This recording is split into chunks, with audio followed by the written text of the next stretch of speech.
What's up, everyone? Dr. Eric Jackson here. Wanted to jump on and answer a common question that I get. Should I floss first or should I floss after brushing? Which way should I do it? Now, my official answer is different than the real world answer, right? Real world answer is I just want you to floss. It doesn't immensely matter to me personally if you do it before or after. Just make sure you do it. But let's actually get into what the ideal would be. Now, the ideal would be that I would suggest you floss first. It's nice, it's handy mnemonic, right? Both start with F, so floss first. And why is that? Well, we want to be able to remove any large debris out with either the traditional string floss or any other variants on that. We've got all sorts of different things like stretchable super floss to pre-hung flossers, even other areas like end tufted brushes. And then my personal favorite, the water flossing category. This is the Philips Sonicare air flosser. Water pick is a classic one as well. They're both wonderful. I'll get into why I like those in a little bit different video. But really, the key is that you use any of these first before you brush to get the larger chunks, larger debris out between the teeth. That way, your brush, whether it's an electric brush or a manual brush, can actually get in there a little bit better and isn't being impeded or blocked out by the larger debris.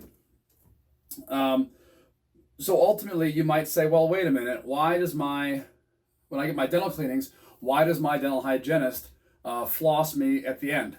Well, that's because he or she has gone through with the hand instruments, with the different tools like the ultrasonic water shooter that you might have used for you. All those different type of instruments are done. Then they're probably going to put a polish on there to make the surfaces nice and clean and floss at the end. Now, there's variants to this. They might floss twice. They might floss right before the polish. They might floss after the polish.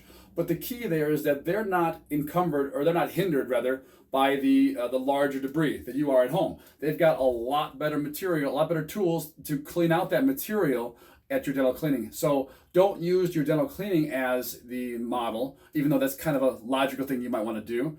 Remember, floss first, then brush. Adults and kids, I should say. Adults, logically, everyone thinks flossing, but when do children need to start flossing? My answer is always whenever there's two teeth touching. And a lot of kids have those classic gappy smiles in between where you can see through them. Those really aren't terribly necessary to floss because the space is usually wider than the floss and the brush can get in there very easily. But what you're going to find is that in every child's mouth, at the very least, the back molars, or 1, 2, 3, 4 corners of the mouth, you're going to find two teeth that are touching. Those the baby molars, those primary molars, are almost always touching, and those are very prone to in-between decay. So I really love this style of floss. It's the pre-strung flossers. It's got a little piece of floss in between there, as you can see there. They have adult versions like this. They have kid versions that have dinosaurs and different colors and everything in the different handles. But they're great. I've got 4 children. It's wonderful to be able to just have that pre-strung floss, hit those 4 spots real quick, make sure there's nothing stuck in between there, and then you're good to go ahead and begin your brushing. Remember, flossing is tough. The very young and often the very old have a lot of manual dexterity issues with this. So kids especially, they really can't floss their teeth effectively every single time, routinely if you will, until about 10 or 11 years old. And that's not, might strike you as, whoa, that's really old. It's really not, though, because they're really not able to routinely brush their teeth effectively until 8, 9 years old or so. So keep an eye on your kids.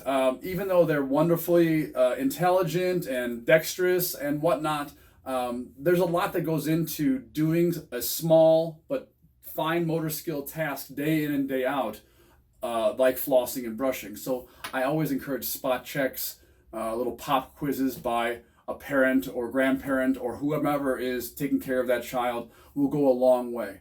The nice part is you can turn it into a positive. If you do a spot check and they get a great grade, there's nothing stuck in there and they've done their job, reward them with mild rewards, at least some verbal praise. It also gives them a chance to know that they're doing a great job. And so much like every evaluation in life, there's pros and cons to it. You can benefit from it as much as you can. be scolded by it, I guess, if you will. So in conclusion, the brass tacks answer is, it doesn't really matter to me whether you floss first or brush first. Just do both. But if you want to shoot for ideal, you should try to floss first. Remember the double F, floss first. Use your adjunct flossers here to get around dexterity issues. They're wonderful. They're great for, we didn't even touch on it really. They're wonderful for other areas. I love water flossers for areas that string floss simply can't get to. Areas like bonded lingual retainers after orthodontics. Those are notoriously difficult. And yes, you can use those traditional floss threaders that go under there, but historically people have had pretty low compliance with that. This is wonderful. It takes a blast of air and water, and it basically just irrigates out underneath that. Quick, simple, and effective.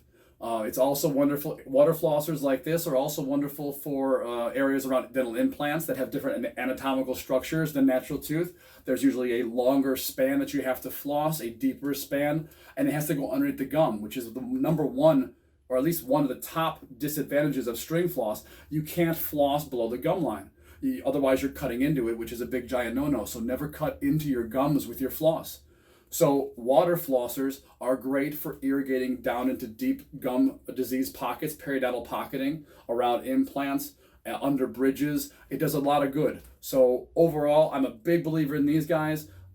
They aren't as inexpensive as these guys or the other types of dental tools. You know, you got your other super flosses and your gum stimulators and whatnot. But ultimately, between an excellent electric toothbrush and a water flosser, I think you're going to be in great shape. So thanks for watching. Appreciate it very much. Floss first, then brush. And we didn't even get into rinsing, but that's going to be for a different video. Thanks so much. Remember to like the video if you enjoyed it. If you want to subscribe to the channel, I'm always quite appreciative for anybody that does that. And of course, comment below. I love to interact with everybody on the YouTube channel. I've had such good interactions with them on different social media platforms as well as on YouTube directly. Thank you so much. Let me know ideas, likes, dislikes, suggestions for future videos.